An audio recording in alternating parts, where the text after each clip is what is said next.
Bomb ফাটা আগে।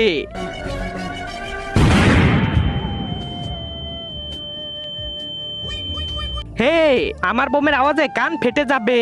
এই বেশি কথা বলিস না, বোম ফাটা।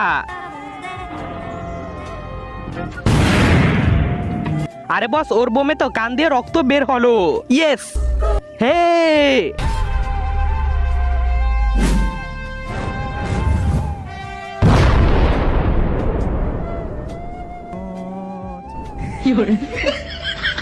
এই তিনজনের মধ্যে এই শালা বিজয় হলো। হে, আমি ফোটাবো বোম, কিন্তু তোমার কাছে তো কোনো বোম নেই। তার আগে তুমি যদি ইন্ডিয়ান হও তাহলে লাইক করো, আর যদি বাংলাদেশি হও তাহলে লাইক সাবস্ক্রাইব দুইটাই করো, আর কমেন্টে তুমি যে দেশে সে দেশের পতাকাটা দিয়ে যাও।